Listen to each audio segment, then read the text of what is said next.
Suddenly, a massive humanoid hole appeared on the farm, and all the sheep in the village were eaten. The people in the town went to the mayor to protest, and some even grabbed their shotguns. The mayor wanted to solve the issue peacefully, so he asked if anyone was willing to negotiate with the giant. I stepped forward and volunteered, and under everyone's watchful eyes, I made my way to the cave outside the town. The ground was covered with crows, but I still approached and greeted the giant. He barely spoke before blowing me to the ground. Then, a 4-meter-tall giant emerged, wearing ancient primitive clothes, but he quietly asked me why I had come. I told him that as long as he stopped terrorizing the townspeople, he could eat me if he wanted to. But the giant just sat down nearby, saying he didn't want to eat people, nor would he harm anyone, but his appetite was enormous. I explained that it wasn't his fault. It was just that the town was too small to accommodate his size. Eventually, I convinced the giant, and he left the town with me. The day we left, everyone in the village came to bid us farewell, waving goodbye enthusiastically. That was the beginning of my legendary life. Now, as an old man, whenever I meet someone, I tell them the story of my youth. Even at my son's wedding, I was still telling it vividly, but Will finally couldn't take it anymore, and we had an argument. For one night in your entire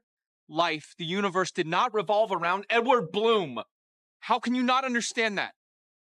I'm sorry to embarrass you. We didn't speak for 3 years, until my wife called Will to tell him I had cancer. When Will and his wife came to my bedside, I remembered the story I had told him when he was a child. When I was young, my friends and I went on an adventure, and we found the room where the legendary witch lived. It was said that if you stared into the witch's eyes, you'd know how you were going to die. My friends dared me to go inside, and the place was overrun with weeds and vines. To my surprise, there was actually a witch living there. I was startled, but I gathered the courage to ask her to meet my friends. My companions actually saw their future. One would die by falling while fixing a light bulb. Another would die from a heart attack on the toilet. They were terrified and ran away, but I thought that knowing how I would die was a good thing, so I decided to look into my own death as well.